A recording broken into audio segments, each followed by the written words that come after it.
Hey YouTubers, it's Charlie. Thank you everyone that submitted questions for this week's Game of Thrones Q&A. Good news too, because the winners of the books haven't contacted me, I'm kicking them back in my episode 5 giveaway is going to be for the two signed copies of Feast for Crows and Dance with Dragons.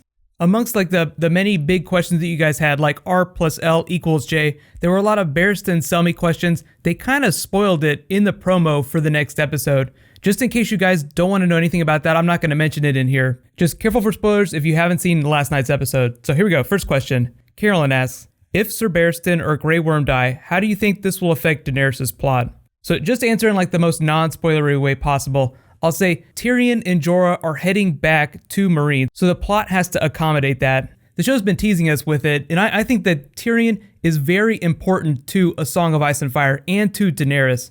So think about the roles that Barristan and Grey Worm served in Daenerys' version of the Small Council, in her little trust circle of advisors, and how Tyrion might fit into that. Tyrion not so great with swords, but he's great at dealing with big city problems. People problems are what Daenerys has right now, so she needs Tyrion's help, whether she knows it or not. I will say that what the show is doing right now is vastly different from the books.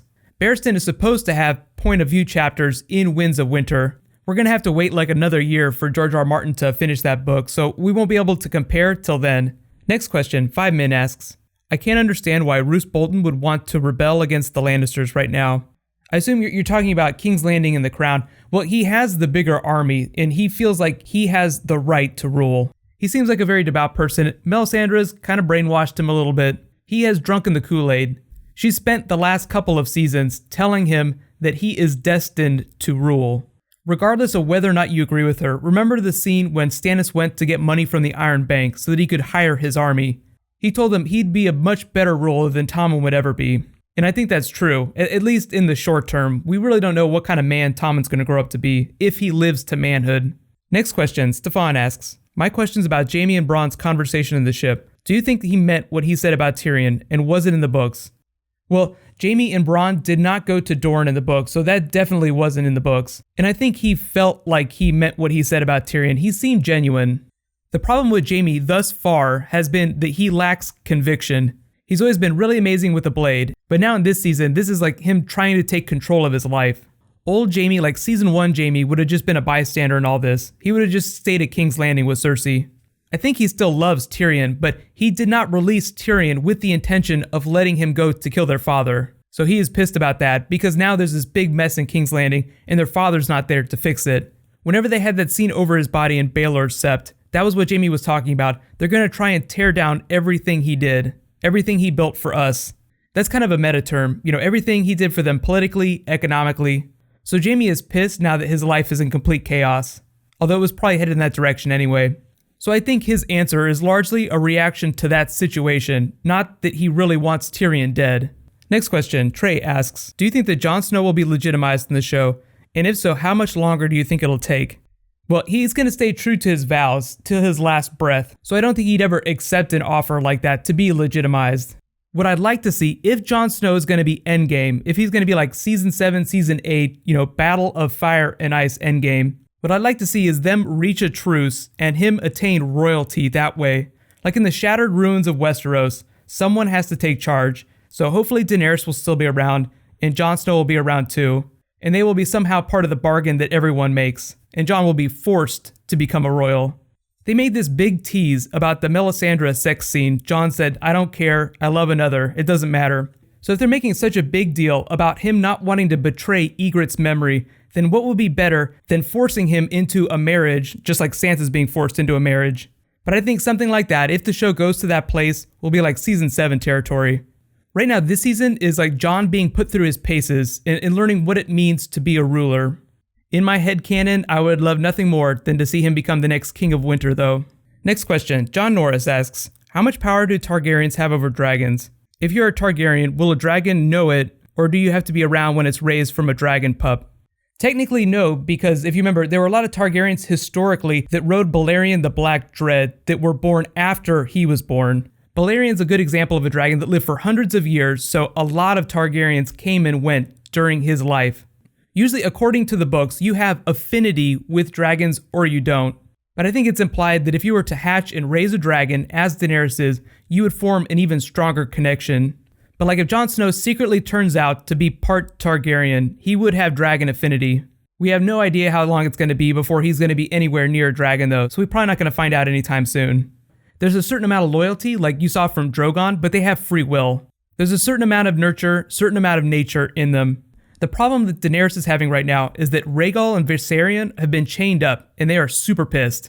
They're still connected to her, but they're enraged at their situation right now. Next question, Lilith asks, does it make sense for Varys to seek help from Doran Martell? I think that they would support Daenerys. Well, I think, Prince Doran would probably support Daenerys. I don't know about the other Sand Snakes. What I'm hoping we find out is that the show kind of bends canon just like a little bit, and the Martells end up being secretly part of the Targaryen restoration. Varys made it seem like it was actually a pretty big movement, like a big shadow movement from powerful people behind the scenes.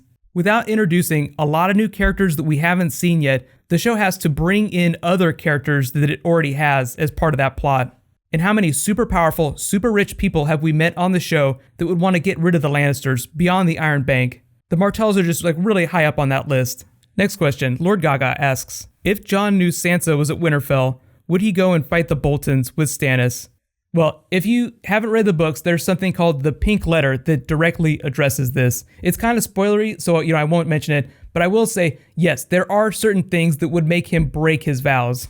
All the people from Stannis' camp have been trying to get Jon Snow to join their cause, and he's refused them thus far. So what I'm hoping is that something happens at the end of this season to change his mind. We could see a Pink Letter type twist, or the show could replace it with something similar. Next question, Ricky asks, why did Cersei militarize the Faith of the Seven when she already has a Lannister army in the Gold Cloaks? Ooh, this is actually a really good point to talk about differences between the show and the books. So the reason that Cersei reinstates the Faith Militant in the books is really logical, really important. On the show, it doesn't make quite as much sense. In both cases, the crown is out of money, in super debt to everyone, including the Church of the Seven. So it's possible that show Cersei feels like the Gold Cloaks are overtaxed doing other things. They don't have the time to do the things that she wants the Sparrows to do. Getting rid of people that are inconvenient to her, like the Tyrells. She's trying to neutralize Marjorie by sticking it to Loras. In the books, the crown is about 1 million gold coins in debt to the Faith. So she owes a shitload of money to the church. Reinstating the Faith Militant is one of the conditions that the High Sparrow gives her for forgiving the crown's debt. So Cersei comes off with this giant win. She gets rid of like $1 million that they used to owe. So that's a big problem off their shoulders. But what she doesn't realize now is that the Faith Militant just start going crazy all over the city. Cersei creates her own worst nightmare in the Faith Militant, thinking that she's really solving one of her big problems. Next question, Intel asks, who do you think is ruling or left at Dragonstone while Stannis is away? Well, he left people behind to take care of it while he's away. The books, kind of go in a different direction. Someone lays siege to Dragonstone. We haven't seen that on the show, so they might just be bypassing that plot. Really what they're doing is looking for more gold to pay back their creditors. Loras is part of that expedition. Because Loras is in King's Landing doing something completely different on the show, I don't think we're going to see any of that Dragonstone stuff. Next question, Aiden asks, do you think we'll ever see other locations like Asai or Yiti? I'm curious to know what those parts of the world look like.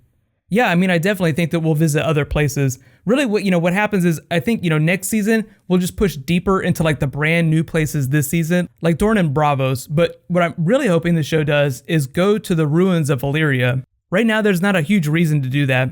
Not as much reason as to say, go up to the lands of always winter. That's another place that we'll see more of. But it's almost like each new season, they try to go somewhere new. But it has to be really important for the plot, so if the show isn't going to do any of the Citadel plotline, we might not go to Highgarden. The same goes for anywhere else, but I do think we'll see more Old Volantis next season, more Lands of Always Winter, more Dorne, and more around Slaver's Bay. Thank you so much, everyone, for submitting questions. These are always a ton of fun to do. Generally, I think everyone was a little more excited about this episode just because some shit really went down. It's really once the show starts to approach like the middle of each season that it really starts to go crazy. So I am expecting like a steady stream of WTF moments from here on out to the end of the season. Congratulations to this week's giveaway winner too, Redclaw87. You win an HBO Now subscription. Just be sure to DM me on the back end of my channel for contact details. If there's anything specific you guys want me to do for my next bonus video, just be sure to leave requests in the comments. What I'll probably do is another video about Hardhome or maybe another Braavos video. So while you guys wait for all that stuff to post, you can click here for my episode 4 video, and you can click here for my Star Wars Day bonus video. We learned a little bit about some of the new cast members. So thank you so much for watching, everybody. Let's high five. May the 4th be with you.